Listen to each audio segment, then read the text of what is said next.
Hello everyone, कैसे हो आप सब। आई होप सभी अच्छे होंगे और आप सभी का रिवीजन भी अच्छे ही तरह चल रहा होगा। तो भाई जैसा कि आपको पता है, हम यहाँ पर chapter wise CDP question practice कर रहे हैं, जो हमारे एसटेट और CTET या फिर एनी अदर DSSS जिसमें भी हमारा CDP पोर्शन आता है, उनके लिए ये वीडियो वेरी यूज़फुल है। ठीक है, तो चलो स्टार्ट करते हैं। आज हम जो हमारा NCF चैप्टर है, यानी कि नेशनल करिकुलम फ्रेमवर्क, उस चैप्टर की आज हम क्वेश्चन प्रैक्टिस करेंगे यहाँ। ठीक है, ये चैप्टर आपके लिए बहुत ही ज़्यादा इम्पोर्टेंट है। तो चलो फर्स्ट क्वेश्चन से स्टार्ट करते हैं अपन। शिक्षण प्रक्रिया में विद्यार्थी हैं आश्रित चर, मध्यस्थ चर, स्वतंत्र चर, इनमें से कोई नहीं। तो शिक्षण प्रक्रिया में विद्यार्थी क्या है? आश्रित चर है, यानी कि डिपेंडेंट वेरिएबल। ठीक है, यानी कि इसका ये ऑप्शन क्या हो जाएगा? राइट हो जाएगा। अभी सेकंड क्वेश्चन देखिए।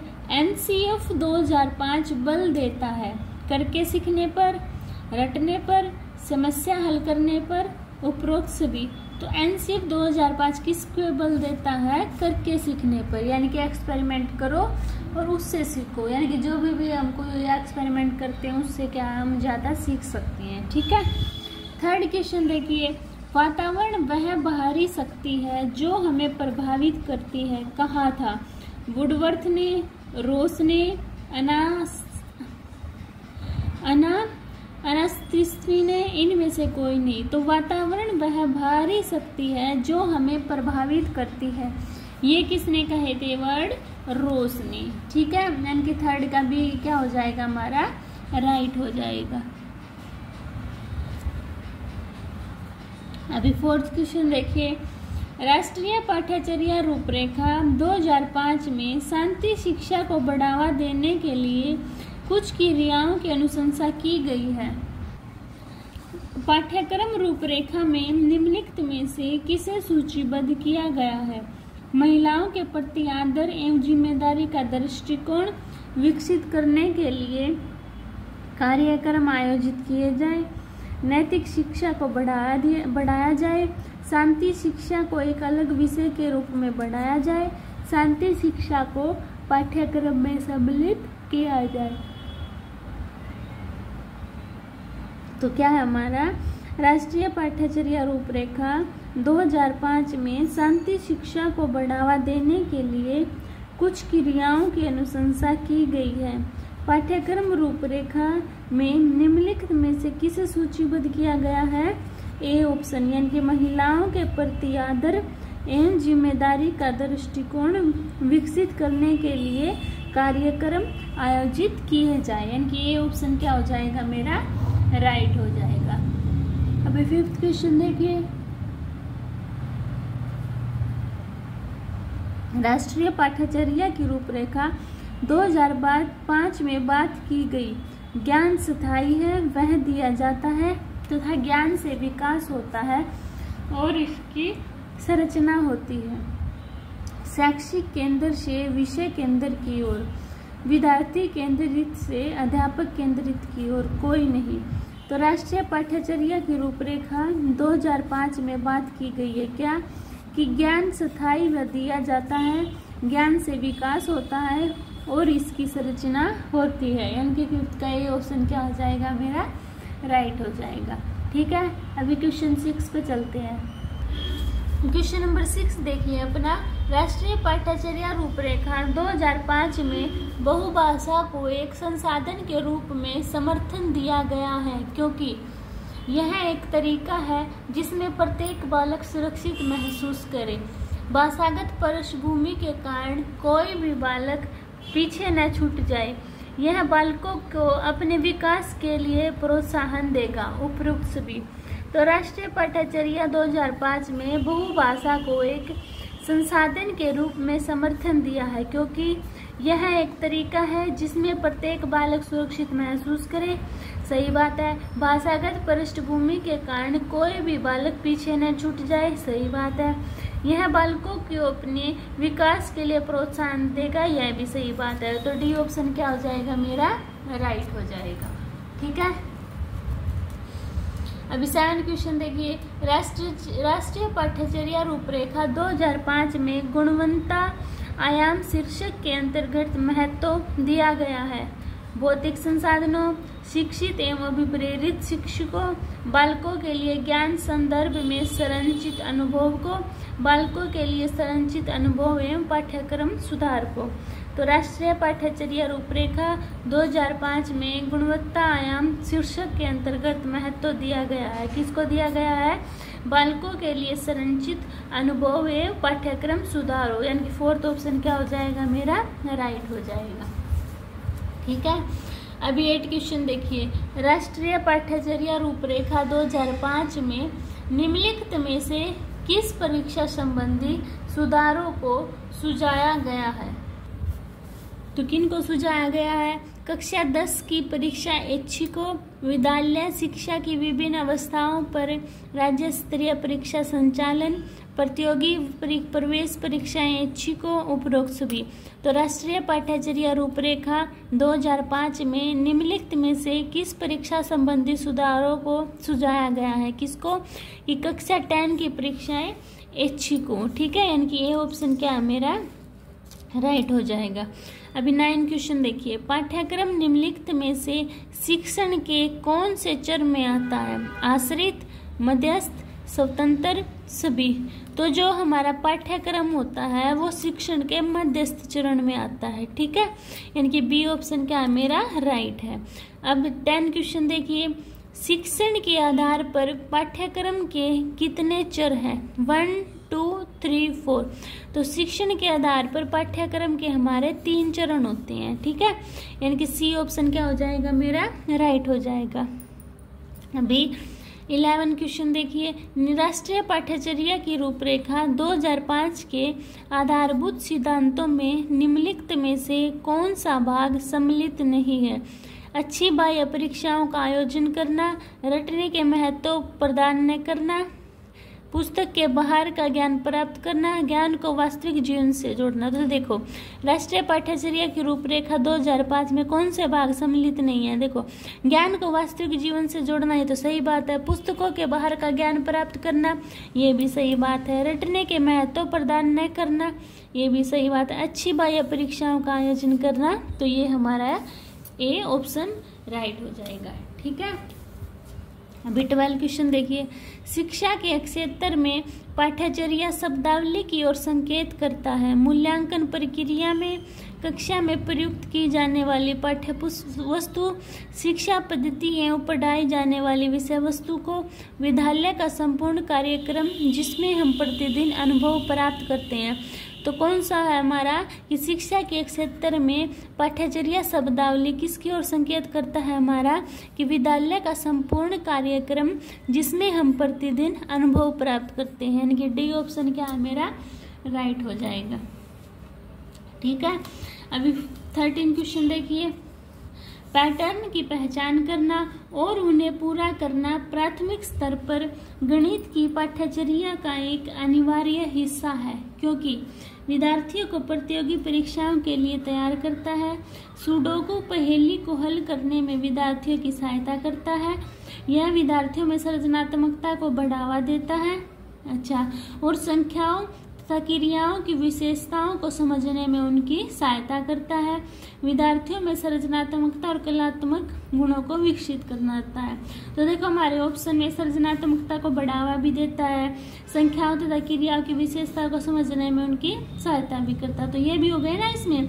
तो हमारा 13 का सी ऑप्शन क्या है, सही हो गया। ठीक है, राइट। अभी 14 क्वेश्चन देखिए।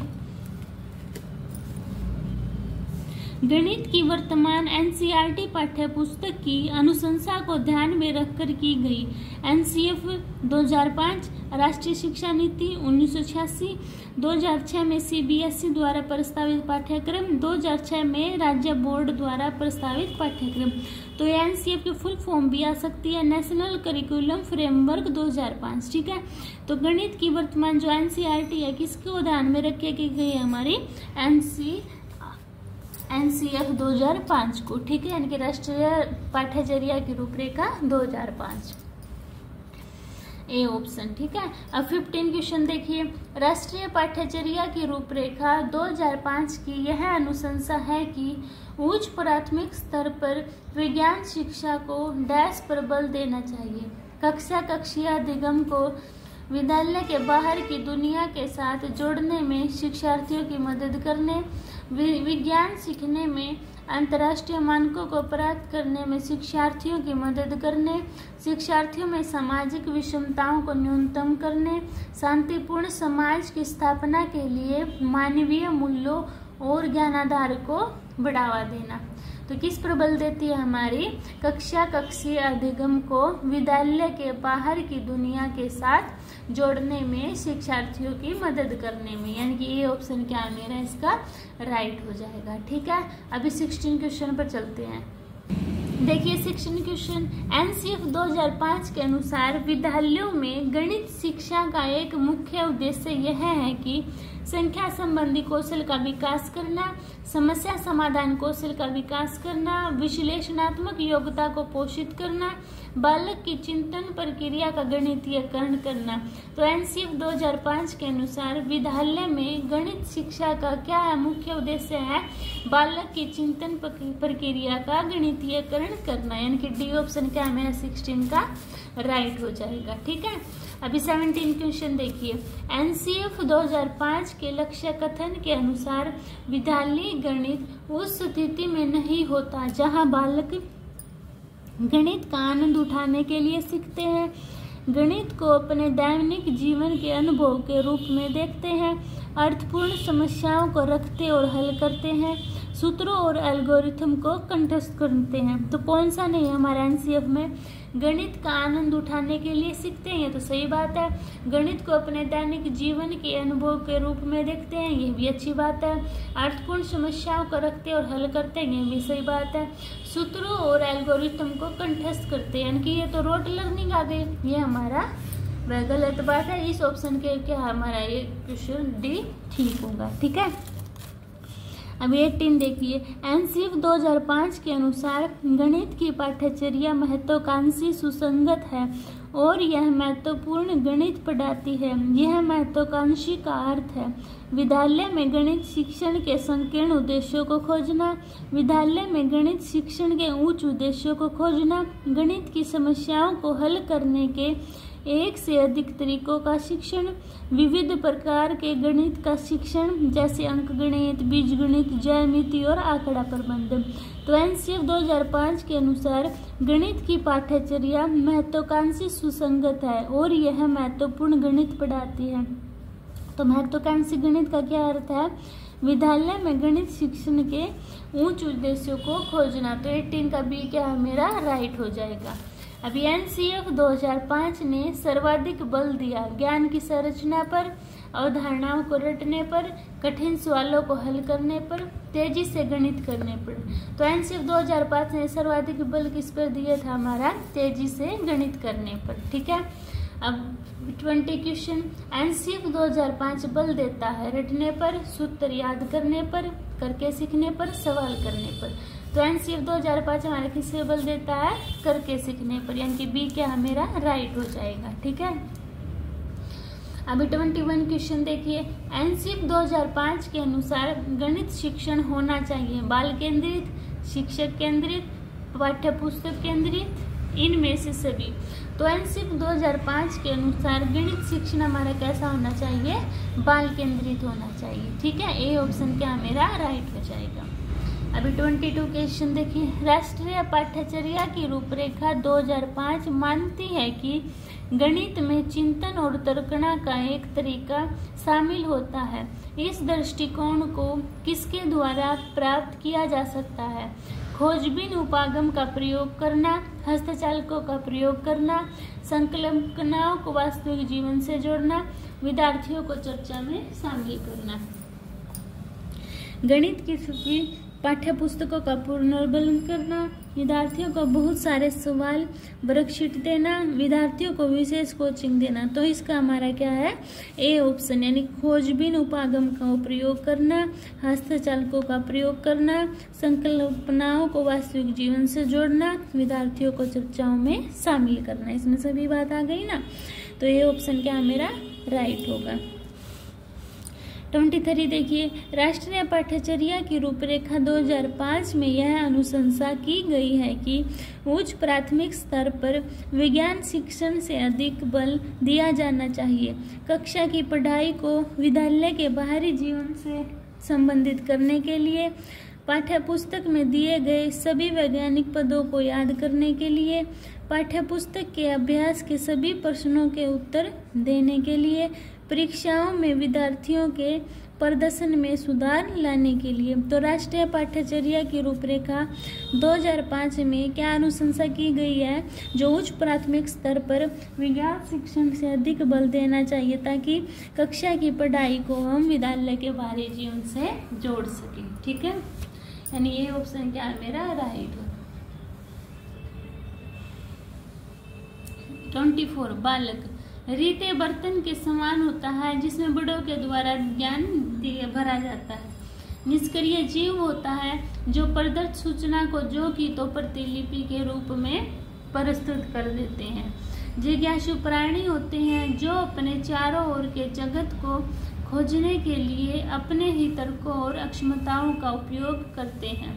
चिंतन में वयस्कों की भांति ही होते हैं और जो में बड़े होते हैं उनके चिंतन में गुणात्मक वृद्धि होती है। तो बालक क्या होते हैं, जिज्ञासु प्राणी होते हैं और जो अपने चारों ओर के जगत को खोजने के लिए अपने ही तर्कों और अक्षमताओं का प्रयोग करते हैं। यानी कि सी ऑप्शन क्या है मेरा राइट हो जाएगा।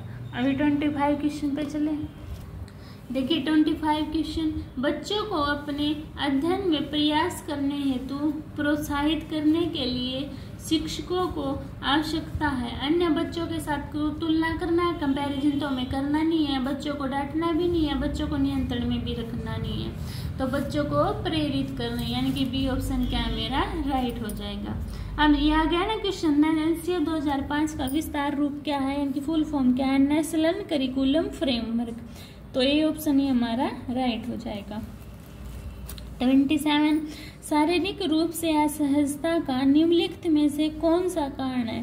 स्कूल का लंबा रास्ता हो सकता है, दंड ये भी हो सकता है, भारी स्कूल बैग ये भी हो सकता है। तो ऑप्शन डी क्या मेरा राइट हो जाएगा। ठीक है, 28 देखिए, मूल्यांकन का कौन सा उद्देश्य नहीं है, दंड कौन सा उद्देश्य नहीं है। देखो, दंड के डर से बच्चों को पढ़ने के लिए प्रेरित करना, तो ये तो डराना तो हमें बच्चों को बिल्कुल भी नहीं है। छात्रों पर मंद बुद्धि से सीखने वालों का टैग लगाना नहीं, ऐसा कोई हमें टैग लगाना ही नहीं है। उन छात्रों की पहचान करना जिनके माता पिता अधिकारी है, नहीं ये भी सही बात नहीं है। तो ऑप्शन डी क्या मेरा राइट हो जाएगा। ठीक है, 29 देखिए, राष्ट्रीय पाठ्यचर्या 2005 में शिक्षा को बनाया गया है बाल केंद्रित, प्रबंध केंद्रित, शिक्षक केंद्रित, पेरेंट केंद्रित। तो हमारी जो राष्ट्रीय पाठ्यचर्या रूपरेखा शिक्षा है उसको हमने चाइल्ड सेंटर्ड बनाया, यानी कि बाल केंद्रित। ठीक है, अभी 30 क्वेश्चन देखिए, एनसीईआरटी 2005 की स्तुतियों के अनुसार कक्षा 1 एवं कक्षा 2 के विद्यार्थियों के लिए मूल्यांकन का तरीका होना चाहिए लिखित परीक्षण के आधार पर, मौखिक परीक्षण के आधार पर, लिखित एवं मौखिक परीक्षण के आधार पर और प्रेक्षण के आधार पर। तो कक्षा 1 और 2 के विद्यार्थियों का मूल्यांकन कैसा होना चाहिए, परीक्षण के आधार पर। ठीक है, यानी कि डी ऑप्शन क्या मेरा राइट हो जाएगा। 31 देखिए, पढ़ाते समय चित्र का सबसे अधिक महत्वपूर्ण लाभ है अध्यापक को आराम मिलना, पाठ को समझने में सहायक, रोचकता, मनोरंजन। तो पढ़ाते समय चित्र का सबसे अधिक महत्वपूर्ण लाभ क्या है, पाठ को समझने में सहायक, यानी कि बी ऑप्शन क्या मेरा राइट हो जाएगा। निम्नलिखित में से किसे ध्यान में रखकर अधिगम उद्देश्यों का निर्धारण किया जाना चाहिए, पाठ्यचर्या, शिक्षक रुचि, बालक की आवश्यकता, सामाजिक आवश्यकता। तो किसको ध्यान में रख के करना चाहिए हमें, पाठ्यचर्या। ठीक है, ये ऑप्शन क्या है मेरा राइट हो जाएगा। ठीक है, तो ये थे हमारे एनसीईआरटी 2005 के क्वेश्चन। आई होप आपको क्वेश्चन समझ में आए होंगे। अगर फिर में कोई डाउट होता है तो आप कमेंट सेक्शन में बता सकते हो, मैं आपको आंसर दे दूंगी, कि आपका डाउट क्लियर कर दूंगी, ठीक है। अगर आपको मेरी वीडियो पसंद आती है तो प्लीज़ चैनल को लाइक कीजिए, शेयर कीजिए, सब्सक्राइब कीजिए, ठीक है। मिलते हैं नेक्स्ट वीडियो में, तब तक के लिए बाय बाय।